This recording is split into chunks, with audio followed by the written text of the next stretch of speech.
นี่แล้วทักทายสบายดีไอ้จับบ่อยได้เนาะอ้ำอีแดงโจ้น่ะว่าอีแดงอยู่แกะกระดองบอยโยนเด้อ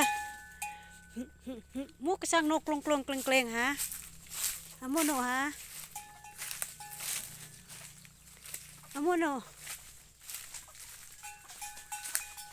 ซีเมนต์สู้จุ่มดำเด้อกกใหม่ลมเนาะฮันเดตาราป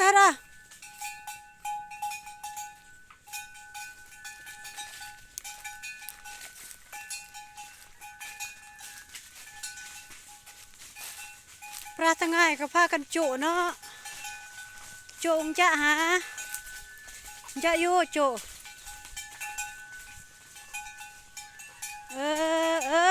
ผลบักเทิกหน่อย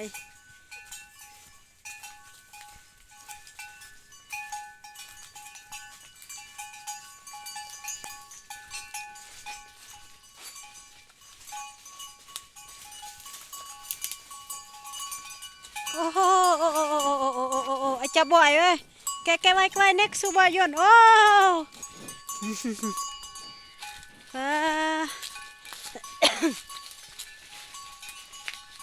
แกไว้เด้อซูบอยไว้บากเถิกเตอเด้อเพนด้าเอ้ยนกกระเด็นมาได้เอ้ย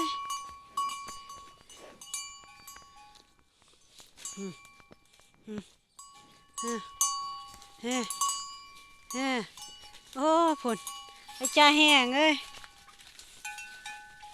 จะแบ่งโซดามาดอกโซดาแล้ว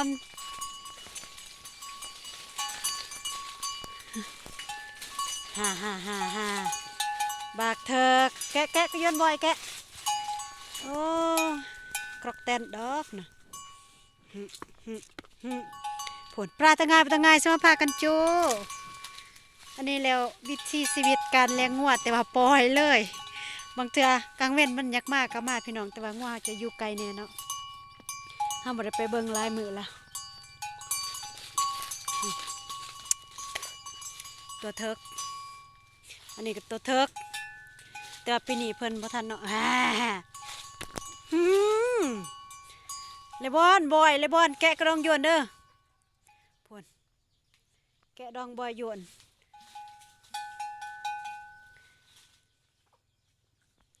อันนี้ตัวแม่เนาะอีก2 ปีอาจังสิมีแม่เพิ่นให้ลูกแสดงลูกสะดำแล้วก็ลูกสะแดงลูกสะดำลูกสะขาวอย่าง1 2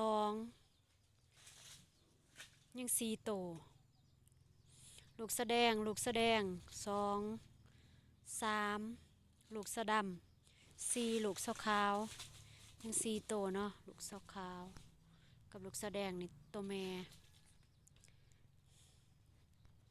แล้วก็ลูกสะดำตัวแม่3โตใครแน่อีโมตาหาอึตะบือหลอนโจโอ้แกไว้กรองบ่อยนเด้อแกเด้อพูนบิ๊กปั้นพูนโอ้อันนี้ก็3หนอง2หนองปลายนะพี่น้องเนาะ2หนองปลายนี่ก็2หนองปลายอันนี้ท่านใดหนองเด้อนี่แกไว้จะน้อยเอาเกลือมาให้ฝนมื้อนี้ฝนบ่ได้ตกเนาะพี่น้องเนาะตกแต่เช้าๆฝนบรรยากาศอยู่หลังบ้านอันนี้แม่นกกกาแฟเด้อกกใหญ่ๆนี่กกกาแฟกลางนี่แต่ว่ามันก็มีฝุ่นแน่เนาะเพราะว่าเฮาค้างงัวไว้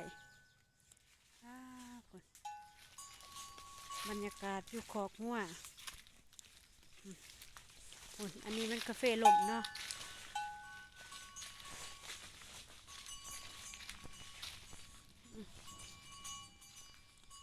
โอ้ อันนี้แม่นเฮ็ดเด้อพี่น้องเด้อโอ้เฮ็ดอ้ยากินได้บ่ป้าเหยียบขี้หัวโอ้ยอันนี้รถดึงเสือนี่ป้าเฮ็ดติดกกใหม่พี่น้องงามเป็นงามมันยางนำเลยตีเบิ่งจากบาทนี่ป้าเฮ็ดอีหยังเด้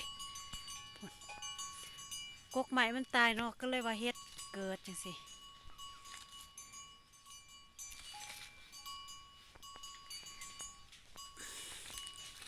งามงามเฮ็ดก็ได้เอายืนสองหน่องหนึ่งเนาะเถิกแม่อะไรนี่ได้หน่องเพิ่นถ้าว่าปีนี้แม่เพิ่นออกอีกก็ว่าเป็นสองหน่องอันนี้ท่านใดหน่องอันนี้ฮันลูกปีกายลูกปีซื่นลูกปีกายก็นับแม่ตลอดแม่อยู่ใส่ลูกอยู่หันบ่ปะโอ้โอ้โอ้โอ้โอ้โอ้ไปจะบ่อยข้าวหนึ่งเด้อสิจะดองบ่อยยวนเด้อ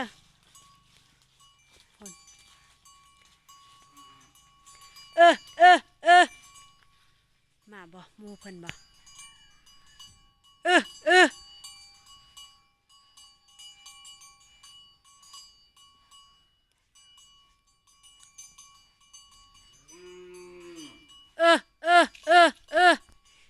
เสียงเอิ้นงัวพี่เด้อเ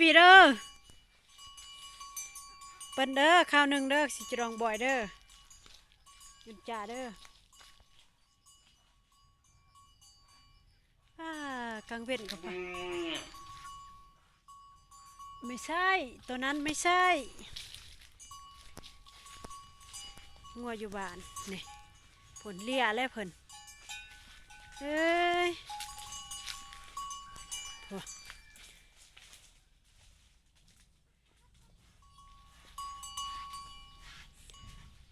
ไผแม่นบ่หมูจ้ะแม่นบ่โอ้แม่นบ่ผลมาดเลยเด้อหันเด้อผล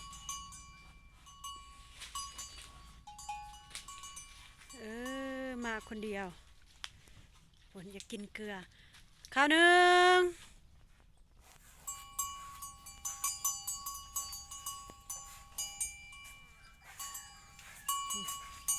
ปลาตั้งง่ายๆก็พากันจุเฮ้ย1 2 3 4โตสี่วังเสาร์มาอีกแรงวันนี้มาตัว1 2 3 4 5โตมาหาโอ้สิได้ไปเบิ่งงัวแล้วมันแรงเลย